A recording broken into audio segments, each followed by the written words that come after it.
Umabot na sa mahigit 106 na po ang narecover ng mga armas ng militar sa isinasagawang clearing operation sa Zamboanga City. Samantala, isang hero's welcome naman ang ipinagkaloob sa mga sundalong dumating sa Maynila. Narito ang ulat ni Waywaya Macalma. Simula na magsagawa ng clearing operation sa Zamboanga City ay umabot na sa 165 na granada ang narecover ng mga otoridad. Ito ay ang hindi sumabog o posibleng hindi nagamit na granada ng mga rebelding MNLF. Ang mga granada ay magkakahalong M203 grenade at rifle grenade, habang dagdag na 27 ang narecover na bangkay. Patuloy rin na nakakarecover matataas at maliliit na kalibre na armas ang mga otoridad sa Barangay Santa Barbara at Santa Catalina. We're talking about recovered from the clearing operation. Most of them were recovered from the resisting MNLF Miswari stragglers. So like yesterday, we were able to recover 1 M16 and 1 M14. Meron din naman tayong recovery of there's no firefight.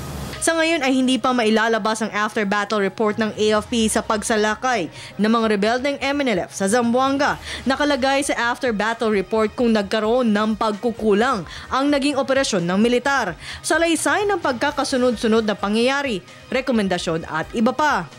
It will take time. No? There are thousands of troops involved.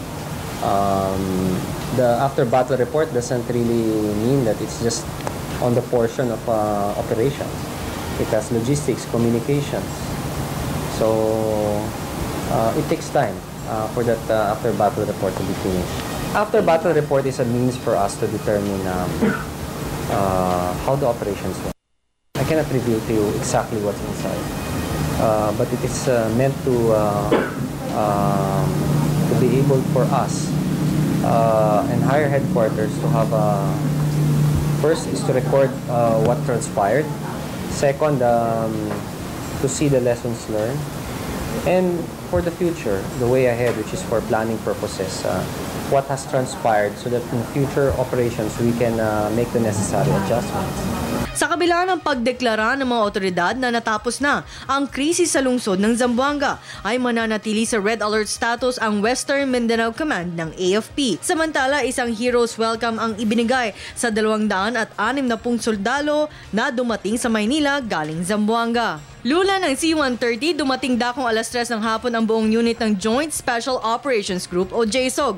Ito ay magkakahalong unit mula sa Philippine Army, Air Force at Navy. Sa 19 na namatay na sundalo sa Zamboanga, 10 sundalo ay nagbula sa unit ng JSOG. Mismong si Lieutenant General Alan Luga, ang AFP Vice Chief of Staff, ang sumalubong sa mga sundalo upang magbigay pugay para sa kabayanihang ipinakita ng mga sundalo sa gitna ng krisis.